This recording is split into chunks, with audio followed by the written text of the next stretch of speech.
Hi, നമ്മൾ ഇന്ന് Thailand ട്രിപ്പിനെ കുറിച്ചാണ് പറയാൻ പോകുന്നത്. അപ്പോൾ തായ്ലൻഡിൽ പോകാൻ ആവശ്യമായിട്ടുള്ള കുറച്ച് ട്രാവൽ ഡോക്യുമെന്റ്സും അവിടുത്തെ വിസ പ്രൊസീജിയേഴ്സുമാണ് ആദ്യം നമ്മൾ പറയുന്നത്. സോ തായ്ലൻഡിലേക്ക് നവംബർ 2024 വരെ ഓൺ അറൈവൽ വിസയാണ്. വിസ ഫ്രീ ആണ്. വിസ ഫീസ് ഒന്നുമില്ല. ബട്ട് നിങ്ങൾ കയ്യിൽ കുറച്ച് ഡോക്യുമെന്റ്സ് കരുതണം. ഒന്നാമത്തത് നിങ്ങളുടെ റിട്ടേൺ ടിക്കറ്റ് കൺഫേം ടിക്കറ്റ് ആയിരിക്കണം. രണ്ടാമത്തെന്ന് വെച്ചാൽ നിങ്ങൾ എത്ര ദിവസം തായ്ലൻഡിൽ സ്റ്റേ ചെയ്യുന്നു അത്രയും ദിവസത്തെ ഹോട്ടൽ സ്റ്റേ പ്രീ ബുക്ക്ഡ് ആയിരിക്കണം, കൺഫേംഡ് ആയിരിക്കണം. കൂടാതെ നിങ്ങളുടെ പാസ്പോർട്ട് 6 മാസത്തിൽ കൂടുതൽ വാലിഡിറ്റി, കുറഞ്ഞത് 6 മാസമെങ്കിലും വാലിഡിറ്റി ഉണ്ടാവണം. ഇത്രയാണ് തായ്ലൻഡ് വിസ കിട്ടാനായിട്ട് നിങ്ങൾ കൈ കരുതാൻ ഡോക്യുമെന്റ്സ്. പക്ഷെ ഞാൻ ഇത്തവണ ട്രാവൽ ചെയ്തപ്പോൾ അവർ കൂടുതൽ ഡീറ്റെയിൽസ് ഒന്നും ചോദിച്ചില്ല. ജസ്റ്റ് പാസ്പോർട്ട് കാണിച്ചപ്പോൾ തന്നെ അത് ഇമിഗ്രേഷനിൽ സ്റ്റാമ്പ് ചെയ്ത് തന്നെയായിരുന്നു. ഇത്രയും എളുപ്പമായിരിക്കുമെന്ന് ഞാൻ കരുതിയില്ല. പക്ഷേ എല്ലാവർക്കും ഇങ്ങനെയാണോ എന്ന് എനിക്കറിയില്ല. സോ നിങ്ങൾ ഇത്രയും ട്രാവൽ ഡോക്യുമെന്റ്സ് കൈ കരുതുന്നത് വളരെയധികം നല്ലതായിരിക്കും. സോ പറഞ്ഞതുപോലെ എമിഗ്രേഷൻ വളരെ പെട്ടെന്ന് കഴിഞ്ഞു. കൂടുതൽ ചെക്കിംഗ് ഒന്നും ഇല്ലായിരുന്നു. കൂടുതൽ ഡോക്യുമെന്റ്സിന്റെ വെരിഫിക്കേഷനോ കാര്യങ്ങളൊന്നും ഇല്ലായിരുന്നു. വളരെ പെട്ടെന്ന് തന്നെ കഴിഞ്ഞു. അധികം തിരക്കില്ലാത്തത് കൊണ്ടാവാം. പിന്നെ നമ്മൾ ലഗേജ് കൂടുതൽ കൊണ്ടുപോകാതിരിക്കുന്നതാണ് നല്ലത്. പിന്നെ നാട്ടിൽ നിന്ന് വരുന്നവർക്ക് ചീപ്പായിട്ട് എയർ ഏഷ്യയുടെ ഫ്ലൈറ്റ് ബുക്ക് ചെയ്യാം. അതിൽ 7 കിലോ നമുക്ക് ഹാൻഡ് ലഗേജ് ആയിട്ട് കൊണ്ടുവരാവുന്നതുമാണ്.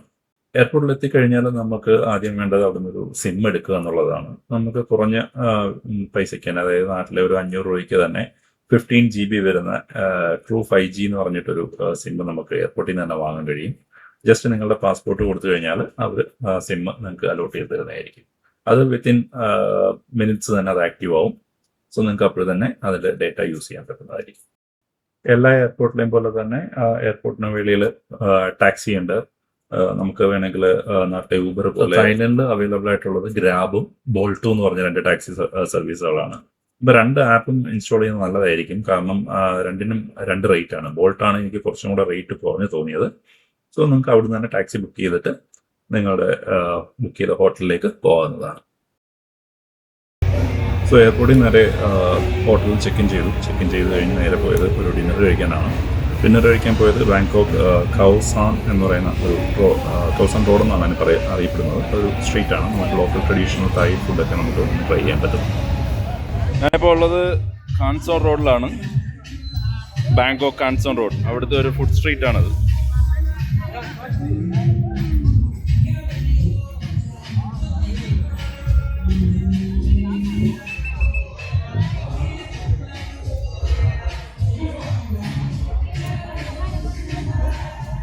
പാറകലിയെ കിടക്കുന്നുണ്ടോ പഴുതാരയൊക്കെ? പാറ്റുണ്ട്.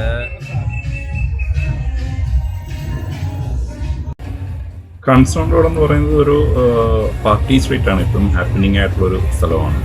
നൈറ്റ് ഫുള്ള് പബ്സും ബാറും പിന്നെ ഫുള്ള് ഫുഡ്, നമുക്ക് ലോക്കൽ ഫുഡെല്ലാം എക്സ്പ്ലോർ ചെയ്യാൻ പറ്റുന്ന നല്ലൊരു സ്ഥലമാണ്. ആക്ച്വലി ഇത് എപ്പോഴും ഒരു ഹാപ്പനിങ് പ്ലേസ് ആണ് നൈറ്റ് ആകുമ്പോഴത്തേക്ക്. അപ്പോൾ വൈകുന്നേരം 6 മണി തൊട്ട് രാത്രി 2 മണി 3 മണി വരെയോളം ഇതുണ്ട്.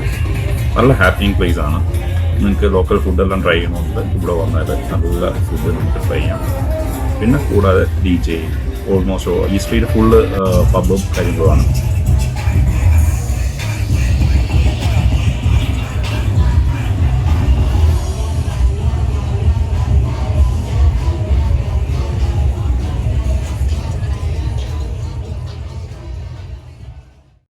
അപ്പോൾ നമ്മൾ ഇന്നുള്ളത് വാത്ത് അരുണിലാണ്. രാവിലെ വാത്ത് അരുൺ കാണാനായിട്ട് വന്നതാണ്. ടെമ്പിൾ ഓഫ് ജോൺ എന്നാണ് അറിയപ്പെടുന്നത്.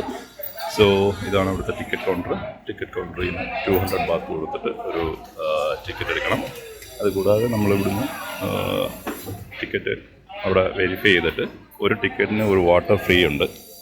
ഓക്കെ, വാത്തറിൻ്റെ ലേബിളൊക്കെ വെച്ചിട്ട് ഒരു വാട്ടർ ഫ്രീ ഉണ്ട്. അത് കഴിഞ്ഞ് നമ്മൾ നേരെ വാത്തറുൺ കാണാനായിട്ട് പോവുകയാണ്. സോ നമ്മൾ ടിക്കറ്റ് എടുത്തു, വെരിഫൈ ചെയ്തു, ടിക്കറ്റ് പാസ് അവിടെ കാണിച്ചു. നേരെ പോകുന്നത് വാത്തറിനിലേക്കാണ്. ഇതാണ് പുറമേയുള്ള കാഴ്ച. നമുക്കിവിടെ ഇതിനകത്ത് കയറണമെങ്കിൽ അവർ വേണമെങ്കിൽ നമുക്ക് ട്രഡീഷണൽ ഡ്രസ്സൊക്കെ നമുക്ക് വാടകയ്ക്ക് തരുന്നതായിരിക്കും. അവർ തന്നെ അത് ഡ്രസ്സപ്പൊക്കെ ചെയ്ത് കോസ്റ്റ്യൂമൊക്കെ ചെയ്ത് തരും. അതൊരു രസമാണ്. വേണമെങ്കിൽ അത് ട്രൈ ചെയ്യാം. 150 ബാത്ത് കണ്ടാണ് അതിൻ്റെ റെൻറ്റ്. നമ്മൾ അത് അവർ നല്ലോണമെല്ലാം ഒതുക്കി ലോക്കൽ ട്രഡീഷണൽ പോലെ അവരൊരുക്കിയിട്ട് നമുക്കകത്ത് കയറാവുന്നതാണ്. ഇതേപോലെ ഞാൻ നേരത്തെ പറഞ്ഞില്ലേ, ട്രഡീഷണൽ ഡ്രസ്സിൽ അവർ ഒരുക്കി തരുമെന്ന്. അങ്ങനെയാണ് ഒരുക്കി വിടുന്നത്.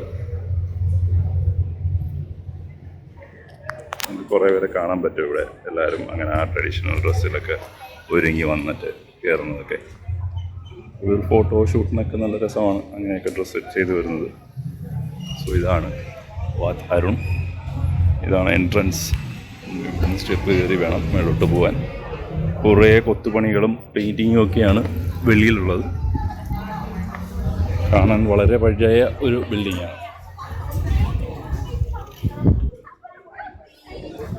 മുകളിലോട്ട് കയറാൻ സ്റ്റെപ്പുണ്ട്.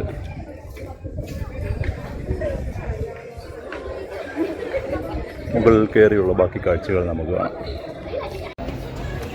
നമ്മൾ കയറിയുള്ള ആ മെയിൻ ബിൽഡിങ്ങിൽ ഞങ്ങൾക്ക് മുകളിലോട്ട് പോകാനുള്ള സ്റ്റെപ്പുണ്ട്. പക്ഷേ എന്തോ ഒരു കാരണവശാൽ അത് ഇപ്പോൾ ക്ലോസ് ചെയ്തേക്കുകയാണ്. ഓക്കെ, കുത്തനെ കിടക്കുന്ന സ്റ്റെപ്പാണ് ഒക്കെയാണ്. ഒക്കെ എനിക്ക് തോന്നുന്നു നമ്മളെ കറിയൊക്കെ വിളമ്പുന്ന ചെറിയ ചെറിയ പ്ലേറ്റുകളില്ലേ, അതൊക്കെ വെച്ചിട്ടാണ് ഇവരിവിടെ ഡിസൈൻ ചെയ്തേക്കുന്നത്.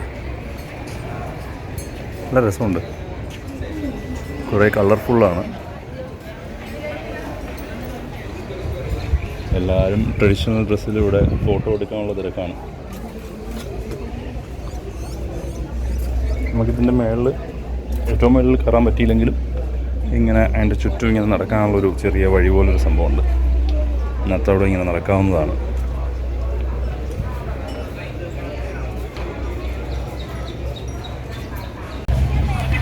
ഇതാണ് വാത് അരുണിൻ്റെ ബാക്ക് എൻട്രൻസ്.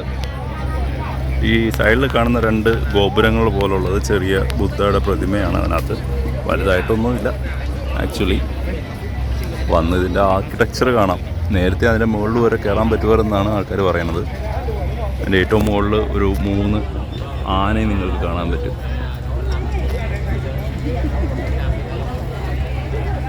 ഏകദേശം അവിടം വരെയൊക്കെ സ്റ്റെപ്പിൽ പോകാമായിരുന്നു എന്നാണ് പറയുന്നത്. സോ ഇതിൻ്റെ ബാക്കിൽ നിന്ന് തന്നെ നമുക്ക് അടുത്ത ഡെസ്റ്റിനേഷനിലൊക്കെ പോകാനായിട്ട് ഫെറി കിട്ടും. അത് ഇവിടുന്ന് ഒരു പുഴ കടന്നിട്ട് വേണം പോകാനായിട്ട്. സോ ഇവിടുന്ന് നമ്മൾ ടിക്കറ്റ് എടുക്കുക. 30 ബട്ട്സ് ആണ് ടിക്കറ്റ്. ഓക്കെ, അപ്പോൾ ഇവിടുന്ന് ടിക്കറ്റ് എടുക്കുക, ഇവിടെ വെയിറ്റ് ചെയ്യുക. സോ നമ്മൾ ഇനി പോകാൻ പോകുന്നത് ഗ്രാൻഡ് പാലസിലേക്കാണ്. ഇവിടെയാണ് ബോട്ട് വരുന്നത്. ഗ്രാൻഡ് പാലസ് അങ്ങ് ദൂരെ ആ കാണുന്നതാണ് ഗ്രാൻഡ് പാലസ്. അവിടെയാണ് നമുക്ക് പോകേണ്ടത് ഇത്. ഓക്കെ, സോ ഇതാണ് നമ്മൾ അക്കരയ്ക്ക് യാത്ര ചെയ്യുന്ന ബോട്ട്. ഇലക്ട്രിക് ബോട്ടെന്നാണ് അവർ ടിക്കറ്റിൽ കൊടുത്തേക്കുന്നത്. ബാക്കിയെല്ലാം നോർമൽ ഇതിനകത്ത് ബോട്ടാണ്. സോ ഇതിനെന്താ പ്രത്യേകം അറിയത്തില്ല, അതുകൊണ്ടായിരിക്കും 30 ബാത്ത് വാങ്ങിച്ചത്. AC ആണെന്ന് തോന്നുന്നു.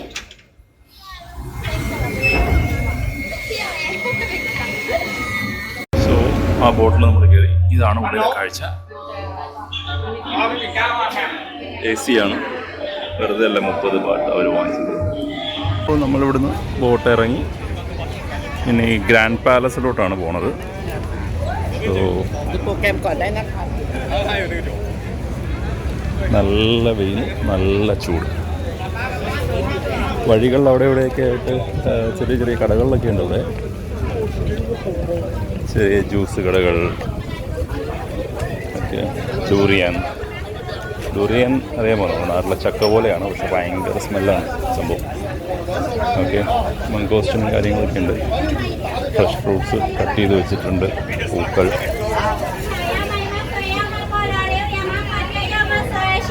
കരിക്ക്, ഫ്രഷ് ജ്യൂസ്. ഇതാണ് ഡൂറിയൻ എന്ന് പറയുന്നത്. ചക്ക പോലെ ഇരിക്കും, പക്ഷേ ഭയങ്കര സ്മെല്ലാണ്.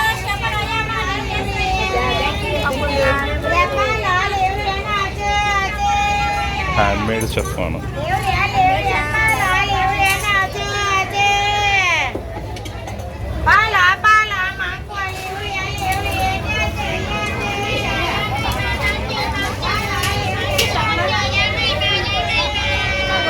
നമുക്ക് ഗ്രാൻഡ് പാലസിലോട്ട് എങ്ങനെയാണ് പോകുന്നതെന്നുള്ള വഴിയൊക്കെ ചോദിച്ച് ഗ്രാൻഡ് പാലസ് എത്തട്ടെ.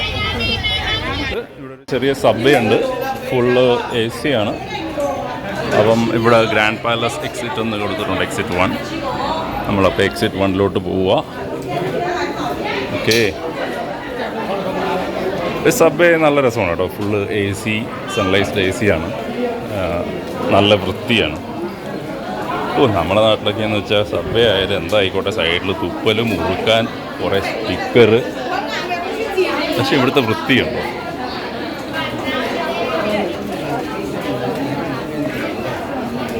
എക്സിറ്റാണ്. കുറച്ചും കൂടെ സ്ട്രെയിറ്റ് പോയി ഗേറ്റ് ഉണ്ട്, അവിടെ നിന്ന് ടിക്കറ്റ് എടുക്കാനാണ് പറഞ്ഞത്. എല്ലാം സ്ഥലങ്ങളെല്ലാം വളരെ മനോഹരമായിട്ട് അവർ സൂക്ഷിച്ചിട്ടുണ്ട് കേട്ടോ.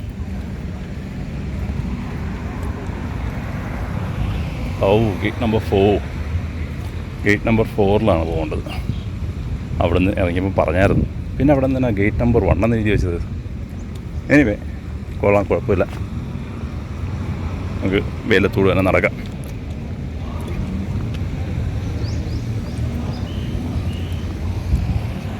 ഇതാണ് വെളിയിൽ നിന്നുള്ള ഗ്രാൻഡ് പാലസിൻ്റെ കാഴ്ചകൾ.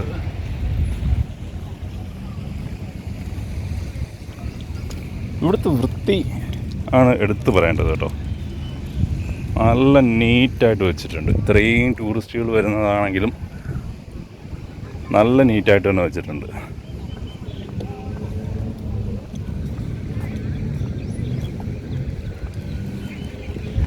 നമുക്ക് അകത്ത് കയറിയിട്ട് അടുത്ത കാഴ്ചകൾ കാണാം.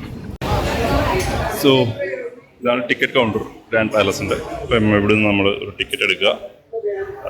500 ബാത്താണ് പ്രൈസ്. ഇവിടുന്ന് ടിക്കറ്റ് എടുത്തതിന് ശേഷം നമ്മൾ പാലസിലേക്ക് പോകാം.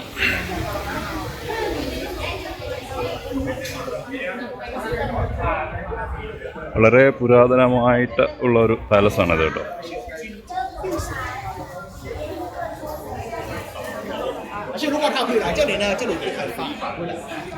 നമുക്ക് ഗൈഡിനെ വേണമെങ്കിൽ ഇവിടുന്ന് ക്യാഷ് അടച്ച് ഗൈഡിനെ നമുക്ക് കൂടെ കൂട്ടാം.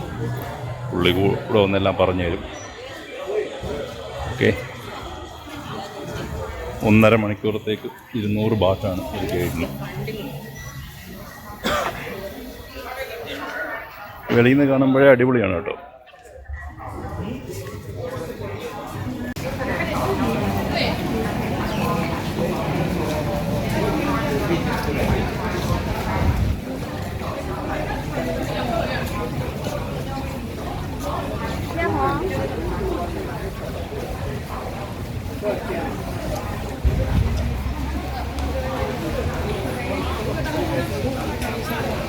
കുറേ പ്രതിമകളൊക്കെ ഇങ്ങനെ ഗാർഡനിൽ ഒരുക്കി വെച്ചിട്ടുണ്ട്.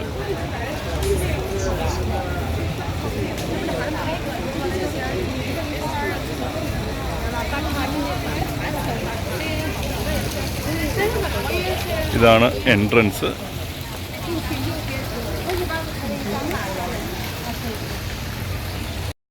ഗ്രാൻഡ് പാലസിലേക്ക് കയറുന്നത് അതിൻ്റെ 2 സൈഡിലുമായിട്ട് കുറേ ചുവരുകളുണ്ട്. ആ ചുവരുകളിൽ മൊത്തം ചിത്രപ്പണികളാണ് ചെയ്തു വെച്ചിരിക്കുന്നത്. കാണാൻ നല്ല രസമുള്ള ചിത്രപ്പണികളാണ്. പക്ഷേ അതിൻ്റെ ഒരു എന്താ പറയുന്നത്, അത് എക്സ്പ്ലെയിൻ ചെയ്യുന്ന രീതിയിലൊന്നും ഒന്നും എഴുതി വെച്ചിട്ടില്ല. എന്തൊക്കെ എഴുതി വെച്ചിട്ടുണ്ട് അതെല്ലാം തായ് ഭാഷയിലാണ് എഴുതി വെച്ചിരിക്കുന്നത്.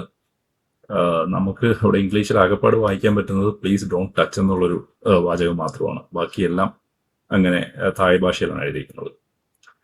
കുറേ ചിത്രങ്ങൾ നോക്കുമ്പോൾ കുംഭകർണനാണോ, വാനര സംഘങ്ങളുണ്ട്, അങ്ങനെ എന്തൊക്കെയോ കഥകൾ അതിനകത്തുണ്ട്. പക്ഷേ കഥകൾ അറിയണമെങ്കിൽ നമ്മൾ പേ ചെയ്ത് ഗൈഡിനെ തന്നെ കൊണ്ടുപോകണം. ഗൈഡ് ഫുൾ എക്സ്പ്ലെയിൻ ചെയ്ത് തരുന്നതായിരിക്കും. പിന്നെ ഇവിടെ ഉള്ളതെന്ന് വെച്ചാൽ ഫ്രീ ആയിട്ട് 2 സമയങ്ങളിൽ ഗൈഡ് സർവീസ് ഉണ്ട്. ഇവിടെ തന്നെ പ്രൊവൈഡ് ചെയ്യുന്ന ഫ്രീ ആയിട്ടുള്ള ഗൈഡ് സർവീസ് ഉണ്ട്. അപ്പോൾ അത് യൂസ് ചെയ്യുകയാണെങ്കിൽ നമുക്ക് കൂടുതൽ ഇതിനെക്കുറിച്ച് ഡീറ്റെയിൽ ആയിട്ട് അറിയാൻ കഴിയും. പക്ഷേ ചിത്രപ്പണികളെല്ലാം സൂപ്പറാണ്. അതിൽ എന്താ പറയുക, അത്രയും ക്ലിയർ ആയിട്ട് അവരത് സൂക്ഷിക്കുന്നു എന്നുള്ളതാണ്. ഇത്രയും പഴക്കമുണ്ടെങ്കിലും നല്ല വൃത്തിയായി അത് അവർ സൂക്ഷിക്കുന്നുണ്ട്. ഇവിടെ കണ്ട അടുത്തൊരു ചിത്രപ്പണിയാണ്. സംഭവം കൊള്ളാം. അതെന്താണെന്ന് മാത്രം മനസ്സിലാവുന്നില്ല.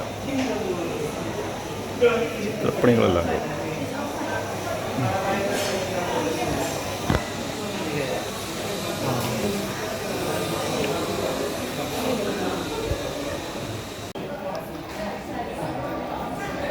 ഗ്രാൻഡ് പാലസിൽ മൊത്തത്തിൽ ഏതാണ്ട് 1.5 മണിക്കൂറോളം നടന്ന് കാണാനുള്ള കാഴ്ചകളുണ്ടെന്നാണ് പറയുന്നത്.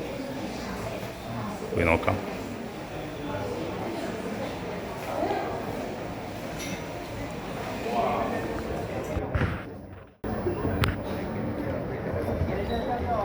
കൊത്തുപണികളും കാര്യങ്ങളെല്ലാം സൂപ്പറാണ് കേട്ടോ. അവിടെ തന്നെ ഫ്രണ്ടിൽ ഒരു ദ്വാരപാലകനെയൊക്കെ നിർത്തിയിട്ടുണ്ട്. ഒന്നല്ല 2 പേരുണ്ട്. അതും 2 കളർ തീമിലാണ്. ഒരാൾ റെഡ്, ഒരാൾ ഗ്രീൻ. ഇതിൻ്റെ കൊത്തുപണികളും ഡിസൈനിങ് ഒക്കെ കിടിലമാണേ. എല്ലാം ഗ്ലാസ് അങ്ങനെയുള്ള കാര്യങ്ങളൊക്കെ വെച്ചാണ് എല്ലാം ചെയ്തേക്കുന്നത്. അപ്സരാസിയാണ് നിങ്ങൾ ഈ കാണുന്നത്. ഈ 2 അപ്സരാസികളുണ്ട്. പാലസിൻ്റെ ഫുള്ള് മാർബിളാണ്. ഇതിൻ്റെ പേര്, ഈ കെട്ടിടത്തിൻ്റെ പേരാണ് ദ റോയൽ പാൻതിയോൺ. ഓക്കെ, നല്ല നല്ല ഗ്ലാസിൻ്റെ പണികളും കാര്യങ്ങളൊക്കെയാണ്. കിന്നോൺ അങ്ങനെ ഓരോ പ്രതിമകൾക്കും അതിൻ്റേതായ പേര് കൊടുത്തിട്ടുണ്ടോ. തെപ്നോറ സിംഹ. ഇതെല്ലാം ഗ്ലാസ്, ചില്ല്, അതിൻ്റെയൊക്കെ പരിപാടികളാണ്. കൊള്ളാം സംഭവം. ഇതിൻ്റെ പണികളെല്ലാം അടിപൊളിയാണ്.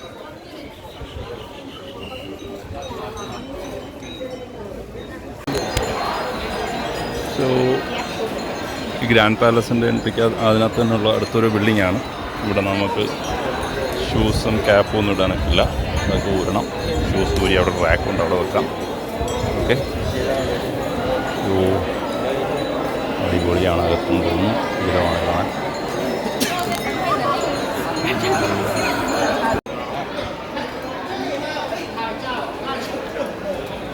No photo. ഇതിനകത്ത് നമുക്ക് മൊബൈൽ വീഡിയോസൊന്നും അലൗഡല്ല. ഫോട്ടോ ഒന്നും എടുക്കാൻ പറ്റില്ല. അകത്ത് മൊത്തം സ്വർണം കൊണ്ടുള്ള സംഭവങ്ങളാണ്. മൊത്തം സ്വർണമെന്ന് വെച്ചാൽ തങ്കം, തനി തങ്കം വെച്ചുള്ള സംഭവങ്ങളാണ്. അതിൻ്റെ ഒരു ഫോട്ടോ ഞാൻ എടുത്തിട്ടുണ്ട്, അതിൽ പിൻ ചെയ്യാം. നല്ല ഗംഭീര കൊത്തുപണികളും കാര്യങ്ങളൊക്കെയാണ്.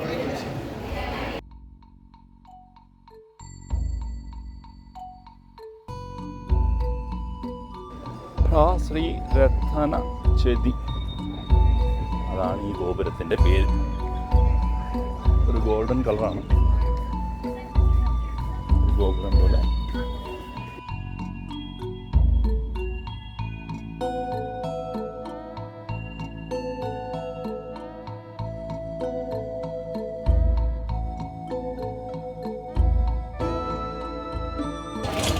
ഇതെല്ലാം ഗ്രാൻഡ് പാലസിനോട് അനുബന്ധിച്ചുള്ള സ്ഥലങ്ങളാണ്.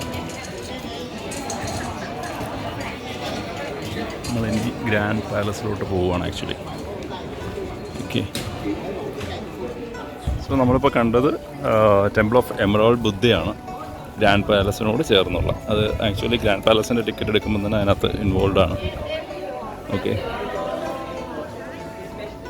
സോ ഈ കാണുന്നതാണ് ഗ്രാൻഡ് പാലസ്.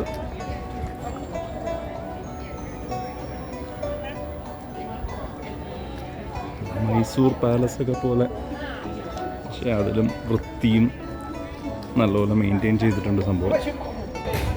ഗ്രാൻഡ് പാലസിൽ ഇപ്പോൾ ഒരു പരാതി ഉണ്ടായിരുന്നു.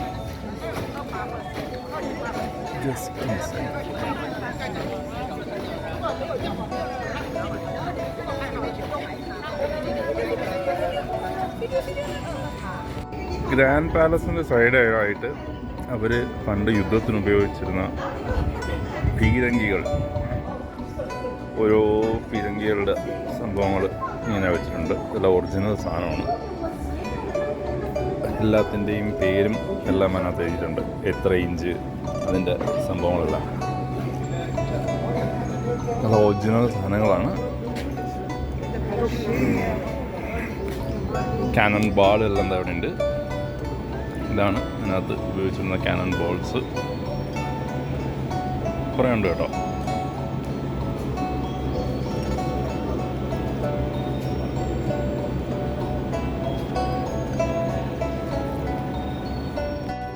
ഗ്രാൻഡ് പാലസിൻ്റെയും എമറോൾഡ് ബുദ്ധ ടെമ്പിളിൻ്റെയും അടുത്തായിട്ട് തന്നെയാണ് temple of emerald Buddha museum ഉള്ളത്. ഇതെല്ലാം നമ്മൾ അതെടുത്ത ടിക്കറ്റിൽ കൂടെ ഉള്ളതാണ്. ഗ്രാൻഡ് പാലസിൻ്റെ ടിക്കറ്റിൽ കൂടെ ഉള്ളതാണ്.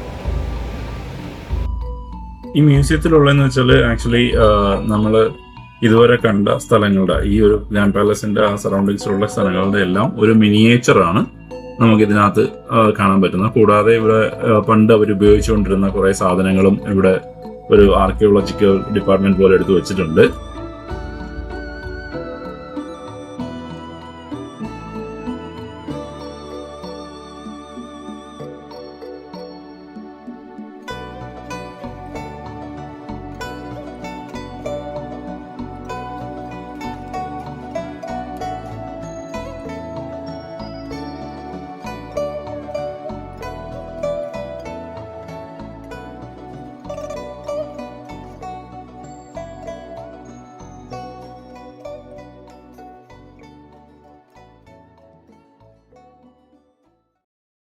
അങ്ങനെ ഗ്രാൻഡ് പാലസ് കണ്ടിറങ്ങിയപ്പോഴത്തേക്കാണ് ഇങ്ങനെ നല്ല വെയിലത്ത് ഇങ്ങനെ നടന്ന അടുത്ത സ്പോട്ടിലേക്ക്, അതായത് റിക്ലൈനിങ് ബുദ്ധ എന്ന് പറയുന്ന സ്പോട്ടിലേക്ക് പോകുമായിരുന്നു.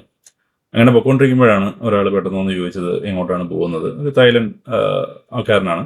പുള്ളി എന്നോട് ഒന്ന് ചോദിച്ചു എങ്ങോട്ടാണ് പോകുന്നതെന്ന്. അങ്ങനെ ഞാൻ പറഞ്ഞു റിക്ലൈനിങ് ബുദ്ധ സ്റ്റാച്ചു കാണാൻ പോവുകയാണെന്ന് പറഞ്ഞു.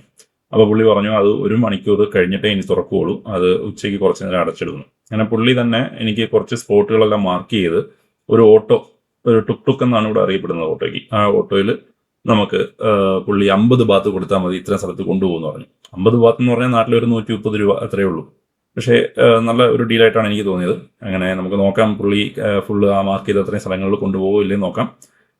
അതിന് പ്രധാനപ്പെട്ടൊരു 4 സ്ഥലമേ ഉള്ളൂ. അപ്പം ഞാൻ മിക്കവാറും 4 സ്ഥലം മാത്രമേ കവർ ചെയ്യുള്ളൂ. പക്ഷേ 50 ബാത്ത് വർത്താണ്. പിന്നെ പുള്ളി നമ്മൾ ആദ്യത്തെ സ്ഥലത്ത് കൊണ്ടുവന്ന് എത്തിച്ചിട്ടുണ്ട്. പുള്ളി വെയിറ്റ് ചെയ്യാനാണ് പറഞ്ഞത്. ലക്കി ബുദ്ധ എന്ന് പറയുന്ന സ്ഥലമാണ്. ഇവിടെ കുറേ മോങ്കുകൾ പ്രാർത്ഥിക്കുന്നുണ്ട്. ഓക്കെ, ഇത് കൂടാതെ ഇത് കണക്ക് ബുദ്ധ ടെമ്പിൾ ഒരു 2-3 ടെമ്പിളും കൂടെ പോയി. വീഡിയോയ്ക്ക് ലെങ്ത് കൂട്ടുണ്ടാകുന്ന എഴുതിയാണ് അത് ആഡ് ചെയ്യാൻ. പ്രത്യേകിച്ചൊന്നുമില്ല, ജസ്റ്റ് ബുദ്ധയുടെ കുറച്ച് പ്രതിമകളും അവിടെ കുറേ വരുന്നത് പ്രാർത്ഥിക്കുന്നത് മാത്രമാണ് അവിടെ ഉള്ളത്. സോ വീഡിയോയുടെ ലെങ്ത് കൂട്ടട്ടാന്ന് എഴുതിയാണ് അത് ഇൻക്ലൂഡ് ചെയ്യാഞ്ഞത്. പുള്ളി പറഞ്ഞ പോലെ 4-5 സ്ഥലങ്ങളിൽ കൊണ്ടുപോയിട്ടുണ്ടായിരുന്നു. നമ്മൾ അടുത്ത സ്ഥലത്തെത്തിയിരിക്കുകയാണ്. അത് സ്ലീപ്പിംഗ് ബുദ്ധ, റിക്ലൈനിങ് ബുദ്ധ എന്നാണ് പറയുന്നത്. ഇവിടുത്തെ ടിക്കറ്റ് 300 ബാത്താണ്. ഇതാണ് അതിൻ്റെ എൻട്രൻസ്. ഓക്കെ, റിക്ലൈനിങ് ബുദ്ധ 9000 അടിയുടെ ആണെന്നാണ് പറയുന്നത്, 9000 ഫീറ്റിൻ്റെ. ഇവിടെ ഒരു സംഭവമുണ്ട്, ഇതിൻ്റെ സൗണ്ട് കേൾക്കാൻ കിട്ടില്ല കേട്ടോ. അടിപൊളി സൗണ്ടാണ് ഇതിലടിക്കുമ്പം. സൗണ്ട് നിങ്ങൾക്ക് കേൾക്കുന്നുണ്ടോന്ന് അറിയത്തില്ല.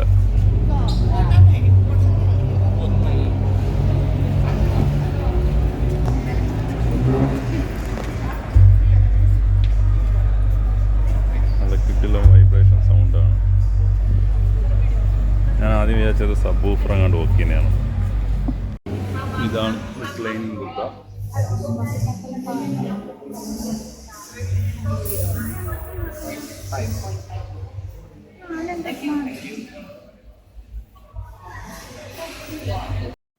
വാത് ഫോ എന്നാണ് ഈ റിക്ലൈനിങ് ബുദ്ധയുടെ പേര്. അങ്ങനെയാണ് അറിയപ്പെടുന്നത്. 1832 കിങ് രാമ III ആണിത് ബിൽഡ് ചെയ്തത്. ഇതിൻ്റെ ഫിഗർ എന്ന് പറയുന്നത് 15 മീറ്റർ ഹൈറ്റ് പിന്നെ 46 മീറ്റർ ലെങ്ത്തുമാണ് ഇതിനുള്ളത്. ഇതിൻ്റെ കാൽപാദത്തിന് മാത്രം 4 മീറ്റർ ലെങ്ത്തും 3 മീറ്റർ ഹൈറ്റും ഉണ്ട്. തായ്ലാൻഡിലെ പ്രധാനപ്പെട്ട 6 ബുദ്ധ ടെമ്പിളിൽ ഈ ടെമ്പിളിന് ഫസ്റ്റ് പ്ലേസ് ആയിട്ടാണ് അവർ കണക്കാക്കുന്നത്. ഇതാണ് ഏറ്റവും പ്രാധാന്യം കൂടിയ ബുദ്ധ ടെമ്പിൾ എന്നാണ് അവർ അത് കണക്കാക്കുന്നത്.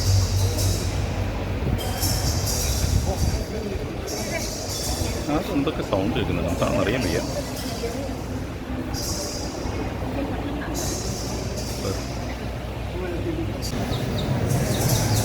ഇത് റിക്ലൈനിങ് ബുദ്ധയുടെ കാലാണ്.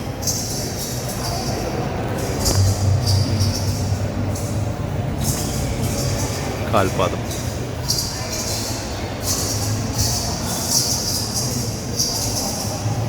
ഇതിൽ കയറുമ്പോൾ എന്തോ കിലുങ്ങുന്ന പോലെ സൗണ്ട് കേട്ടു. ഞാൻ കരുതി എന്താണെന്ന് അറിയാൻ വയ്യ. അങ്ങനെ അതിൻ്റെ പിൻഭാഗത്ത് നിന്നപ്പോഴാണ് ഈ നേർച്ചകൾ ഇടുന്ന കണക്ക് കുറേ പാത്രങ്ങൾ ഇങ്ങനെ നിരത്തി വെച്ചിട്ടുണ്ട്. അതിനകത്തിട്ട് ഇങ്ങനെ ആൾക്കാർ കൊണ്ടുവന്ന് പൈസ ഇടുന്നതാണ്.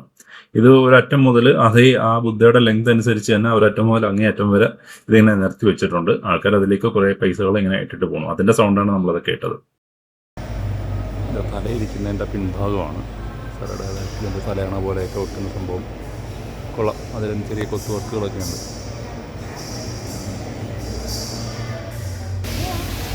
സോ റിക്ലൈനിങ് ബുദ്ധയുടെ വെളിയിലത്തെ കാഴ്ചകളാണ്. സോ ഇന്നത്തെ യാത്ര തായ്ലൻഡ് ബാങ്കോക്ക് യാത്ര ഇന്നിവിടെ അവസാനിക്കുകയാണ്. പിന്നെ ഇന്ന് വൈകുന്നേരം എനിക്ക് പൂക്കറ്റിലേക്ക് ഫ്ലൈറ്റാണ്. ഞാൻ ഇന്ന് രാത്രി പൂക്കറ്റിലേക്കാണ് പോകുന്നത്. അടുത്ത എപ്പിസോഡ് പൂക്കറ്റിലെ വിശേഷങ്ങളുമായിട്ട് കാണുന്നവരെ ബൈ ബൈ.